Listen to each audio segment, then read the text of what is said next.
Ребят, всем здравствуйте! После длительного перерыва многие меня потеряли, и теперь, конечно, пора выходить на связь и продолжать вам рассказывать и показывать, обучать.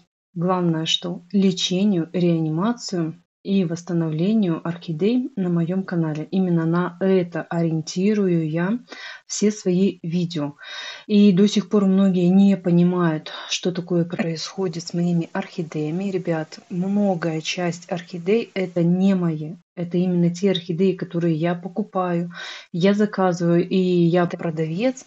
Они остаются у меня все больные, и мне их приходится восстанавливать. И поэтому вы их так часто и много видите.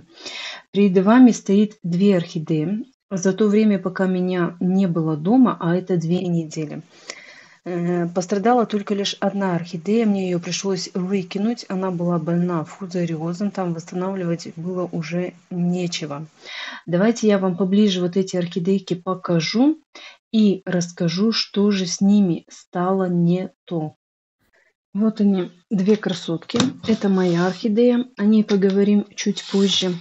А это орхидейка, которая досталась мне также в наследство, шла на продажу, но оставить я ее не могла, потому что была полная корневая гниль. И до уезда у нее распускался один цветочек. Теперь это миничка. Вот такая вот красота.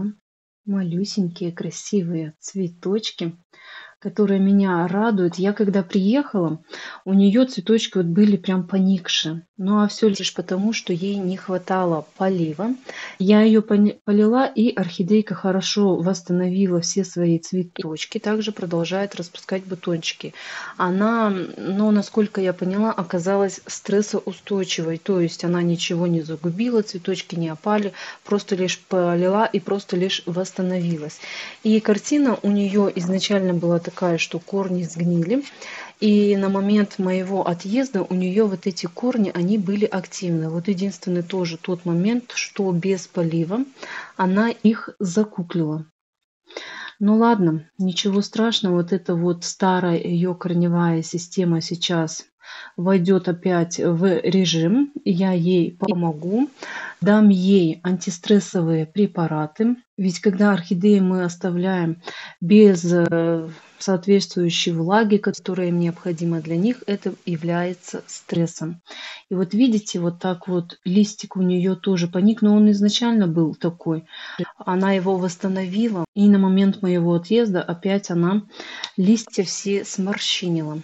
Так что, ребят, если вы видите вот такую ситуацию, это два варианта. Либо орхидея хочет пить, либо у нее с корневой системой что-то не в порядке. Но я вижу, что корневая нормальная. Единственное, сейчас, как я ранее сказала, дам антистрессовый препарат, она пойдет в рост, и тогда будет у нее все хорошо и восстановится. Все, насчет нее у меня никаких опасений нет. Будет нормально расти, цвести. Цветение даже я сейчас убирать не стану.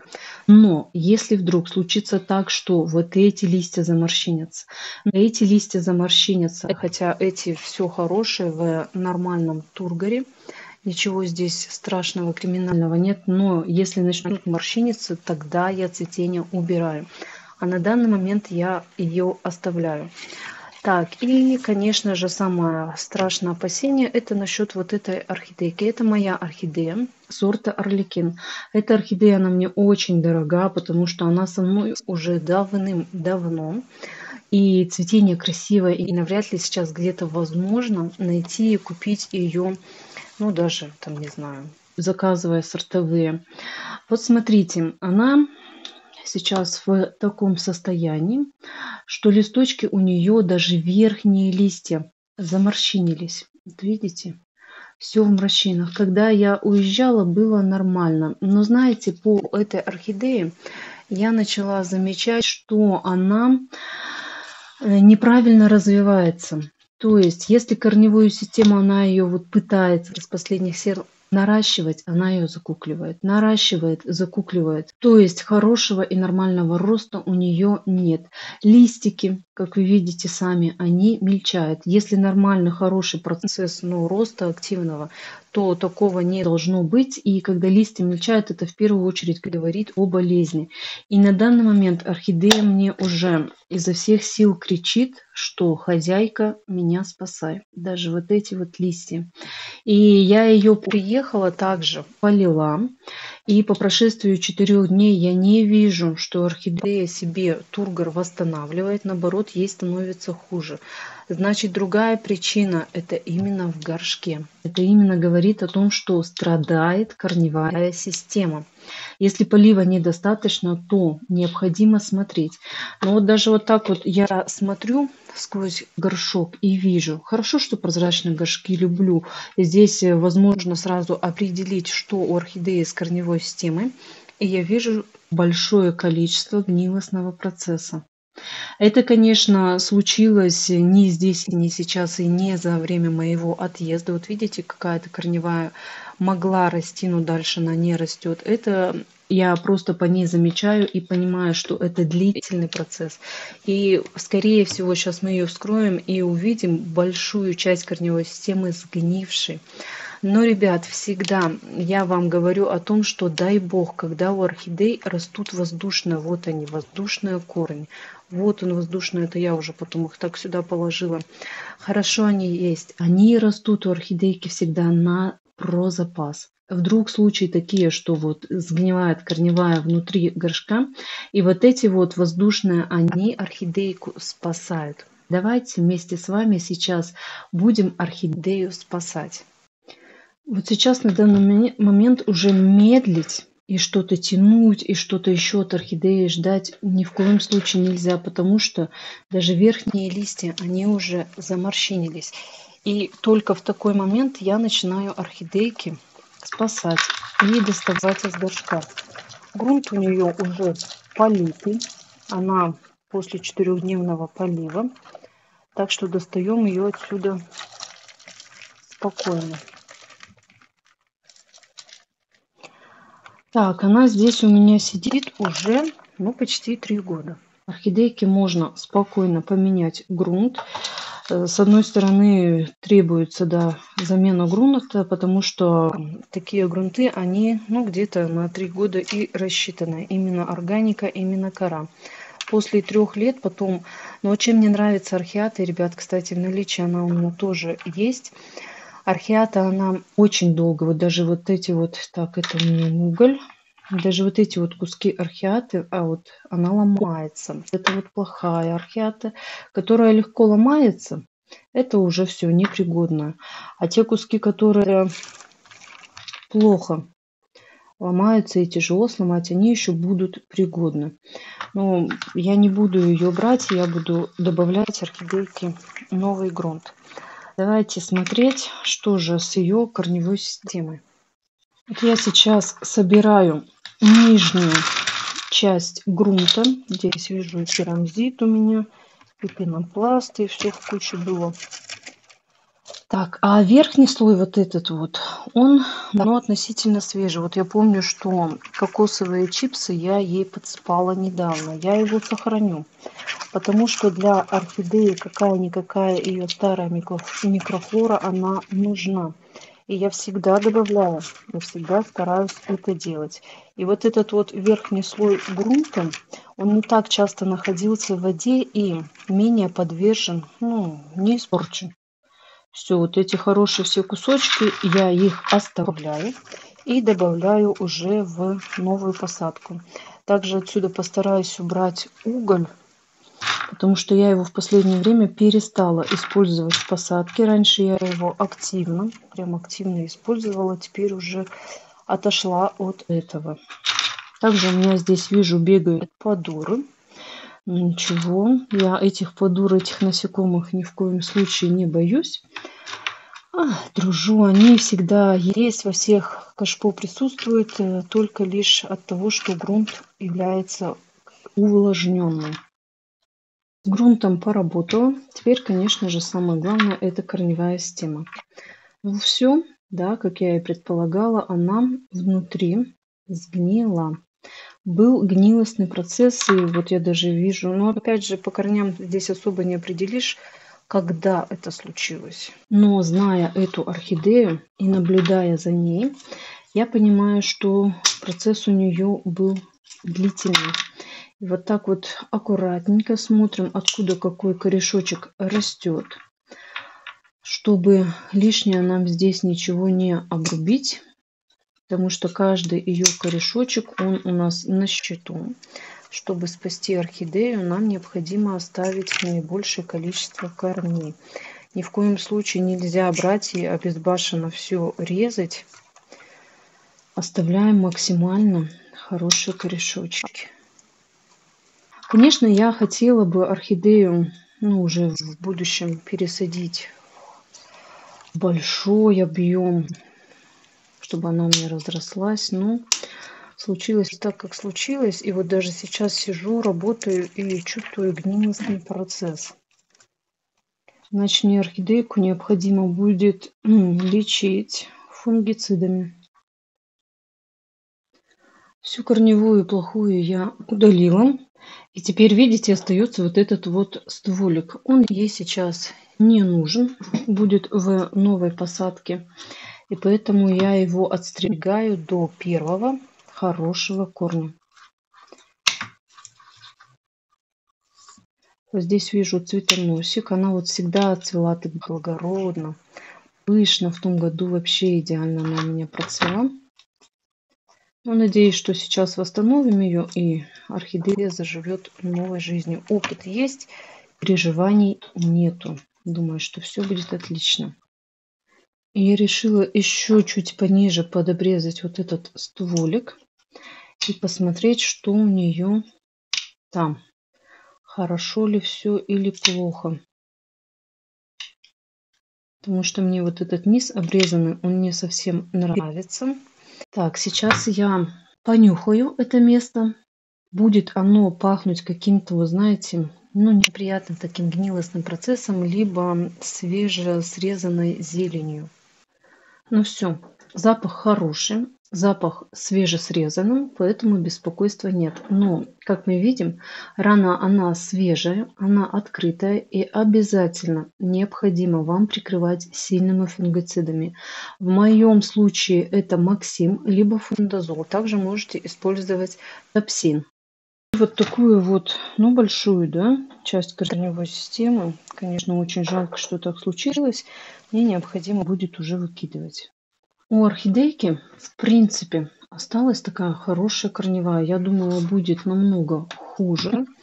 Но даже эта корневая, она является, так скажем, отлично, нормальной для посадки, для того, чтобы орхидейке восстановиться. Ребят, вот такой вот фундазол у меня есть в наличии, который вы можете приобрести. Я сейчас буду работать с ним без перчаток, а, конечно, необходимо одевать перчатки, потому что я препарат в руки брать не буду. Я просто-напросто орхидейке примакну шею. Вот таким вот способом насухо просто здесь прикрываю место. Все, от этого будет достаточно. И орхидею сейчас перед посадкой необходимо прям просушить где-то, часов, наверное, 6. И уже ближе к вечеру я ее пересажу. Для того, чтобы вот это место хорошенько подсохло. Но полив, конечно, буду совершать чуть позже. Для максимальной просушки это необходимо сутки-двое, чтобы место подзатянулось и туда уже ничего не попало, никакие грибковые, гнилостные процессы не подвергали орхидейку. Прошло у меня 6 часов. И, как я ранее говорила, я орхидейку буду усаживать строго в сухие грунты, для того, чтобы мне хорошенько подтушить ствол. А за это время я подбирала для нее кашпо. Вот с одной стороны, не люблю вот такие вот там зеленые, красные, синие. Я люблю, чтобы они были прозрачные, и через них лучше виднеются корни. Но у меня вот такое старенькое кашпо, видимо, от какой-то орхидейки. И здесь уже есть отверстие. На данный момент я Ни в коем случае не могу орхидейку усадить по типу закрытой системы, как вот было с этим кашпо.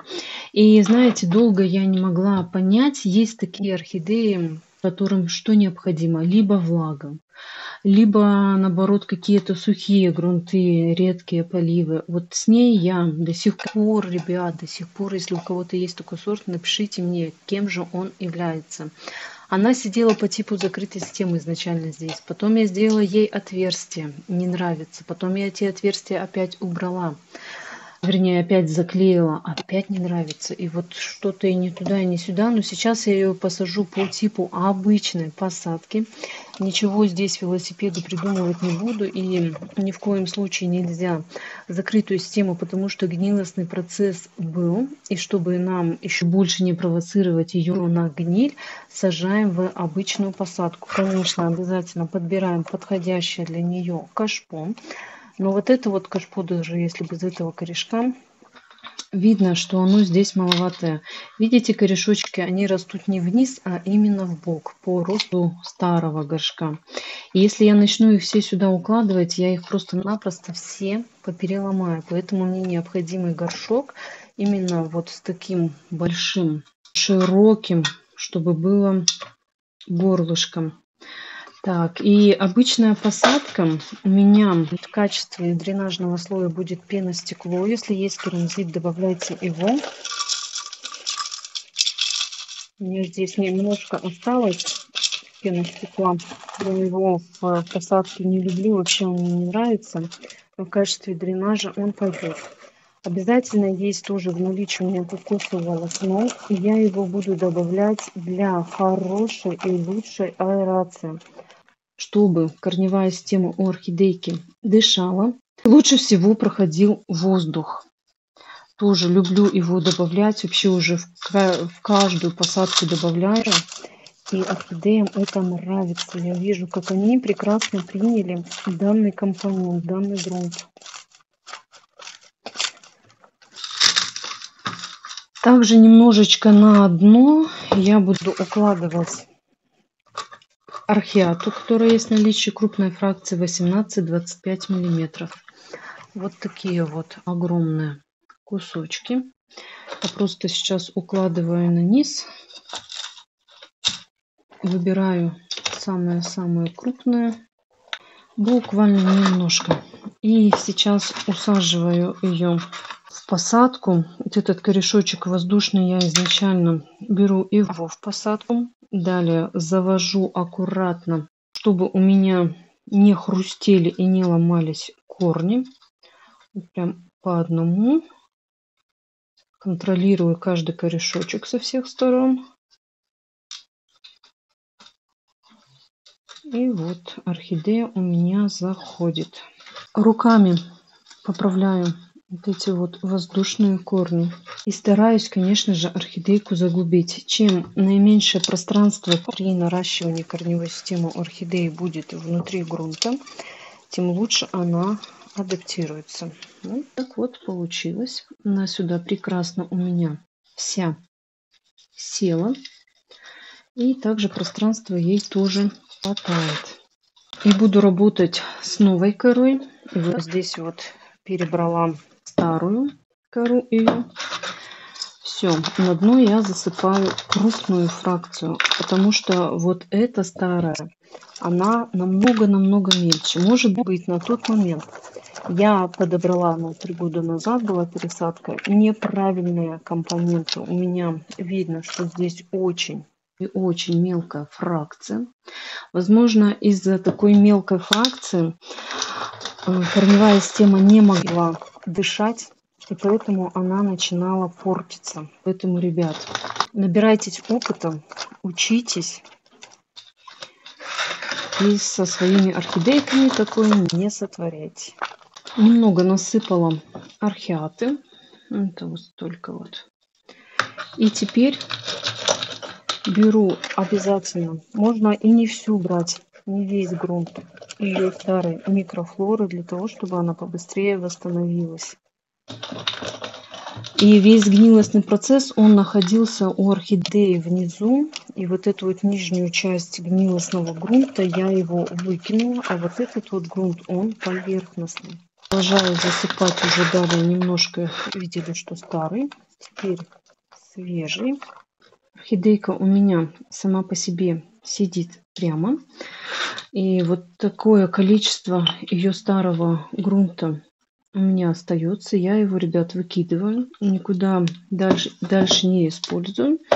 И вот такая вот посадочка у меня получилась. Думаю, что орхидейке все понравится. И сверху также я ни в коем случае не буду закладывать никаким мхом, вообще ничем, потому что, насколько я ее поняла, ее корневой системе нужно, необходимо много воздуха. Вот эта вот орхидея, она изначально росла в мху. Вот эта орхидея голландская, это азиатская.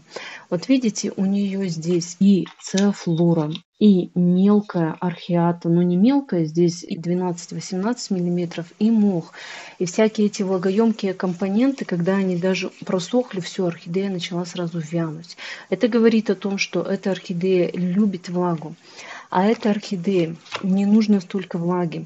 И поэтому я ей поменяла полностью вариант посадки.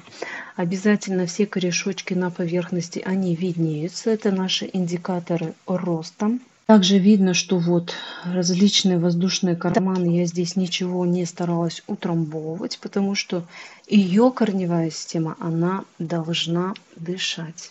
Ну все, ребят, посадка одной орхидеи завершена. И на примере этих двух орхидей я хочу вам сказать лишь только одно, что орхидеи как легко загубить, также их легко восстановить. Но, конечно, загубить их намного легче.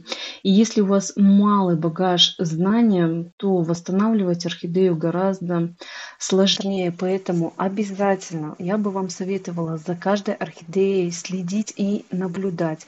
Потому что они все, как и мы, индивидуальность. То есть каждая орхидея, ну вот как на примере этих двух, одна орхидея любит пить, ей необходимо большое количество влаги. Другая орхидея не любит пить, значит, ей необходимо более реже поливать, более крупные компоненты именно в посадке. И если произошла такая ситуация, что вот заболела, необходимо все лечить и восстанавливать изначально. Анализируйте, по какой причине ваша орхидея заболела. Что не так? Вот казалось бы, вы все делаете, там, как все любят препараты давать, там, по делу и без дела и всяко разно. Ее необходимо лечить, а ей дают стимуляцию. Из последних сил, конечно, вот она старается вам что-то выдать, хотя бы тот же самый корешок. Но нет, она не справляется. И смотрите обязательно, что не так, что вы делали ранее не так. И уже все свои ошибки вы переводите в новую посадку, как случилось и с моим орликином. Я вам уже об этом рассказала, что могло быть не так.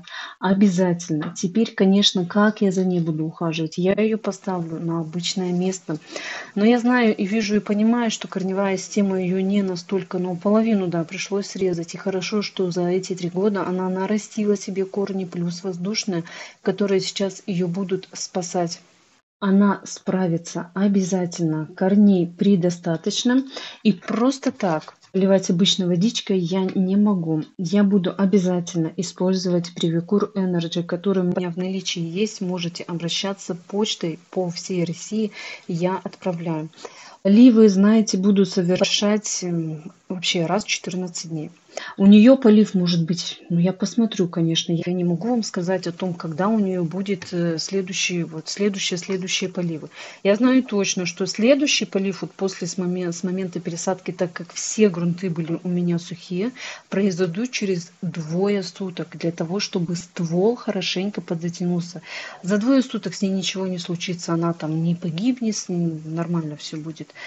И когда я ее буду проливать именно с привикуром, замачивать пока не буду, потому что здесь есть воздушная корневая. А воздушную корневую, насколько мы знаем, необходимо приучать к влажной среде, вообще к воде ее необходимо приучать. И поэтому я буду постепенно, но обильно проливать грунт. Следующий полив будет тогда, когда я замечу, что у нее грунт уже Ну все, он подсох. И, ребят, я выявила для себя два момента. Полив именно, он должен определяться для любой орхидеи, для каждой орхидеи индивидуально. Если это орхидея водохлеб, то грунт определяем по корням. Если это орхидея не водохлеб, то полив определяем только по грунту. Если вы будете у каждой орхидеи определять полив только по грунту, значит какой-то другой просто влажности не будет хватать. И она будет у вас усыхать, листья портить, там быстро отцветать и все такое. Но я же вам сказала, что каждая орхидея, она индивидуальна. И, в общем, раз в 14 дней строго с привикуром, ровно до тех пор, пока я не увижу стабильность, то есть начинают ее листочки крепчать. У нее пошел рост корневой системы, а привикур, он же еще не только фунгицид, он стимулятор роста. Как только это все начнется, все, после этого я привикур убираю и даю ей какие-то стимулирующие препараты, тоже в виде интарной кислоты. Вот у меня есть прекрасные антистрессовые препараты в наличии, Ready Farm, Экофуз, это все можно использовать. И почему именно сейчас привикур, почему именно фунгициды вы можете брать какие-то любые, потому что гнилостный процесс, он был. И вот эта грибковость, которая находилась внутри грунта, она может и оставаться вот на этих здоровых корнях и далее провоцировать орхидею именно на гнилостные процессы. Если вы сейчас вот в такой ситуации начнете орхидею просто пичкать там янтарной кислотой, то опять ждите именно того самого варианта, что орхидейка начнет увядать, начинать корни портить, пусть даже свежая посадка, пусть даже все. Сейчас ее необходимо лечить. Если у нас была бы обычная посадка без гнилостных процессов, да, то можно просто взять и дать сразу же антистрессовый препарат. Но здесь, как мы видим, есть гниль, и она была.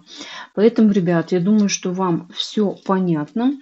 И вот такие орхидейки, вот такие больные, они потом, после правильного ухода, после правильного всего подобранного, будут нас радовать своим прекрасным, хорошим домашним цветением. А я желаю, чтобы ваши орхидеи не болели. Всем всего, ребят, доброго, всем пока.